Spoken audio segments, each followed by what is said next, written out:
Sampai presiden mencabut rambut palsunya, dia baru sadar dengan ketakutan. Identitasnya sudah terbongkar sejak lama.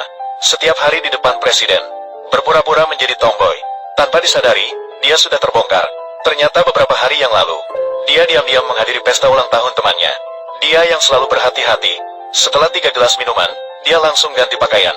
Saat mengenakan pakaian ini, akhirnya merasa nyaman, tidak lagi terikat dengan penyamaran tomboy. Namun, karena kecerobohan kali ini, presiden mengetahui kebenarannya, terjebak. Namun presiden tidak langsung membongkar dirinya, malah memilih untuk berakting bersamanya. Presiden yang sangat kompetitif, berencana untuk menunggu dia mengaku sendiri. Namun tidak menyadari, Agus sedang terjerat dalam perasaannya. Dia membelikan parfum untuk gadis tomboy ini. Namun karena malu, dia bilang itu adalah beli satu gratis satu. Setelah menerima hadiahnya, dia merasa ini jelas-jelas dibeli khusus untuknya. Kemudian sang presiden juga membelikan wanita itu berbagai macam produk perawatan kulit dan lipstik. Dan dia juga membelikan wanita itu satu pap pembalut wanita. Wanita itu merasa tidak enak. Dia selalu berpura-pura menjadi seorang pria di perusahaan. Sekarang setelah mendapatkan semua ini, tak terhindarkan akan ada pembicaraan di belakangnya. Pada saat itu, adik sang presiden juga mengirimkan hadiah untuk wanita itu, atau balsam bibir. Pada saat itu, dia belum menyadari bahwa kedua saudara ini jelas menyukainya. Kamu memberiku apa? Saya baru saja melewati sebuah toko parfum. Baiklah, pergilah dan belilah. Jika kebetulan masih pagi. Pada saat itu, sang presiden mendapat telepon tiba-tiba. Dia mengatakan ada mata-mata bisnis di perusahaan. Maka dia segera memanggil adiknya dan menyatakan sejak Nanfeng menjadi sekretaris, resolusi telah meningkat. Perusahaan mulai muncul mata-mata bisnis. Maka identitas mata-mata ini mencurigai pemuda ini. Adik ingin mengklarifikasi kesalahpahaman Nanfeng.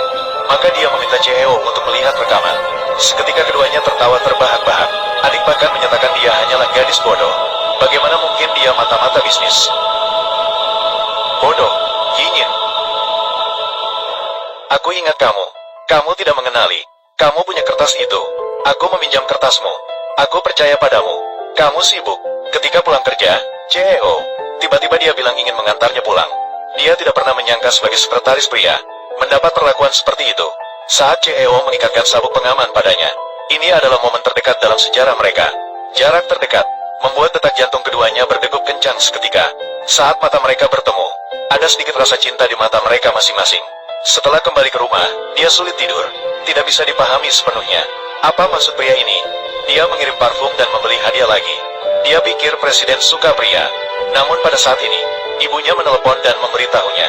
Dia memesan suite presiden di hotel pemandian air panas. Biarkan dia bersantai dengan baik. Di bawah tekanan ibunya, dia hanya bisa memilih pergi. Jadi dia menelepon adik presiden, memanggilnya untuk bergabung. Namun presiden yang mengetahui situasi dari samping, menyadari bahwa dia tidak dipanggil, tiba-tiba merasa cemburu. Namun pada detik berikutnya, presiden menerima telepon dari neneknya. Selanjutnya akan ada pertunjukan yang menarik untuk ditonton. Pakaian resmi. Selesai. Setelah kamu selesai, bersihkan makanan. Kamu naik, kamu turun. Bagaimana versi kamu? Jangan takut. Garis, kamu dengan perusahaan ini. Perusahaan, kamu ingin bekerja dengan perusahaan ini.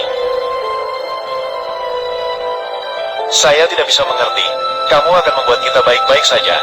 Kamu mengejar kita. Pemandangan laut. Apakah kalian suka pohon kayu manis? Aku tidak tahu apa yang kamu bicarakan. Apakah kamu mau? Aduh, minum.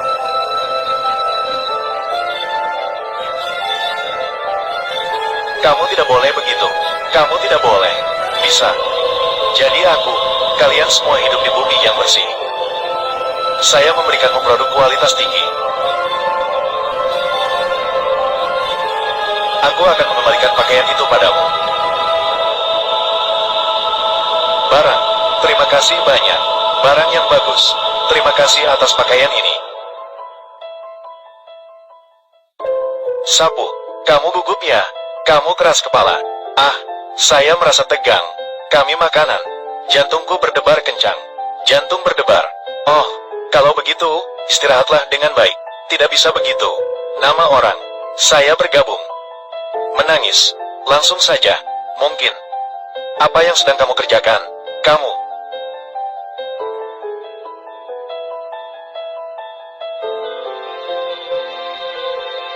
Hai, kita tidak boleh begitu. Wanita, wanita, harta karun apakah jenis apinya? Kamu sedang apa? Saturnus. Kamu, tempat yang menyenangkan. Maaf, saya tidak mengerti. Kami berada di tempat yang indah. Bolehkah kamu membantuku? Orang-orang. Seperti kamu. Seperti kamu. Ah, jauh dariku.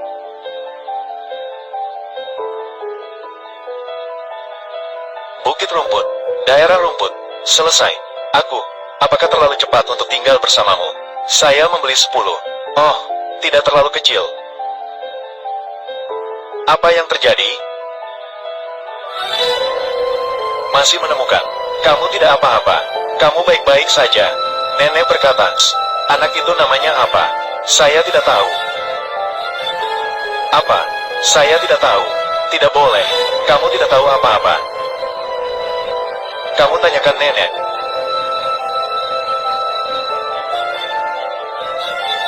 Kamu tidur di kamar. Saya tidur di sofa. Orang harus tinggal. Orang-orang bisa tinggal. Kamar di sebelah kanan hotel sudah diisi. Tanyakan saja di resepsionis. Mengerti? Tidak perlu. Tidurlah dengan nyenyak. Saya tidur.